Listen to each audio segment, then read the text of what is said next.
Hermeneutics is hard. Anyone who doesn't think so really hasn't considered the possibilities. Find out a little bit about hermeneutics on this episode of Ancient Egypt and the Bible.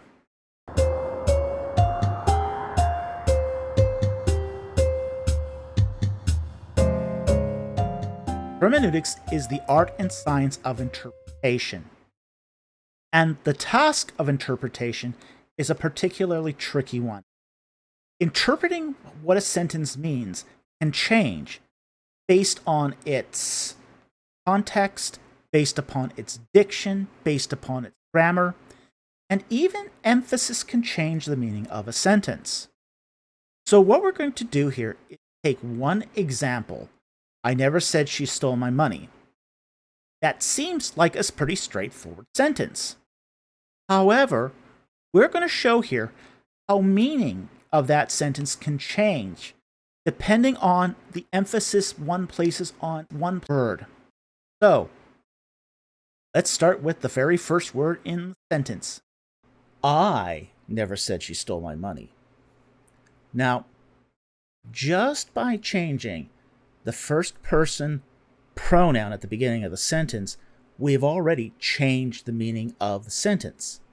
Now the sentence means, I myself never said she stole my money, but perhaps someone else said that.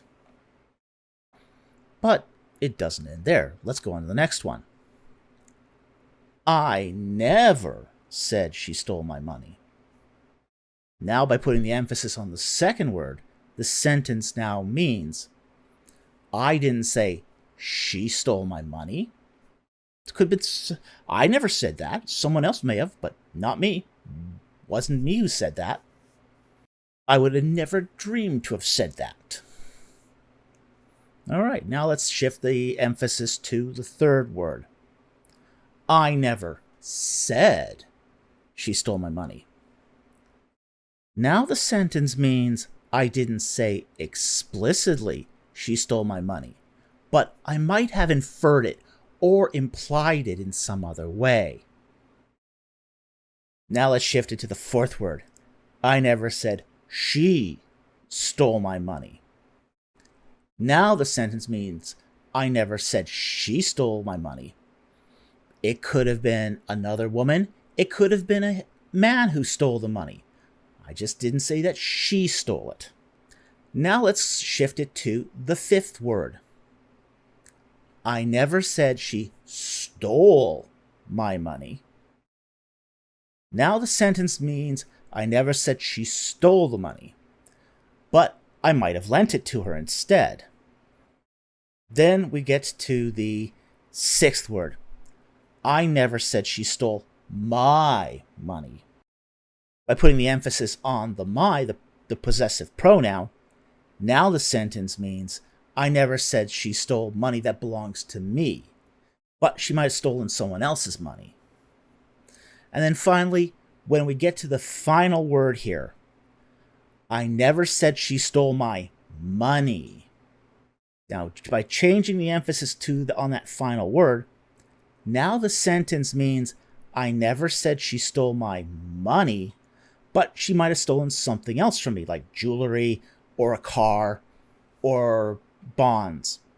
But I never said she stole money. So this simple example is only the beginning of the iceberg when it comes to hermeneutics.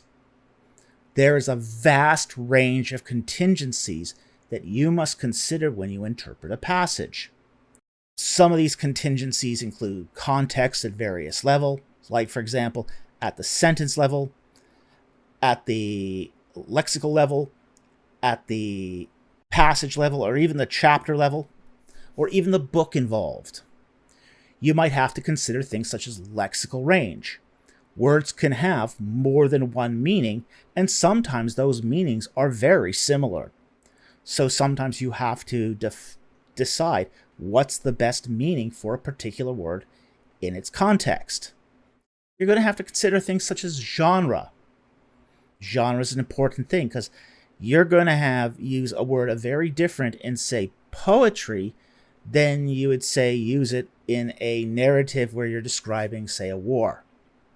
Literary devices are going to change things as well. There are some literary devices that can radically change the meaning of a passage. You got, for example, like amphibole, where a word can mean two different things at the same time and be used in that way within a passage. You're also going to have to deal with usage conventions and even archaeological findings, because those can change how words are being used as well. Hermeneutics is not easy. So before you say that this is the only way to interpret a particular passage of the Bible, please do your research and consider if there is another interpretation that could just as easily be used to interpret that text. Anyway, I hope you learned something from this passage. Thank you very much for watching, and we will see you next time on Ancient Egypt and the Bible.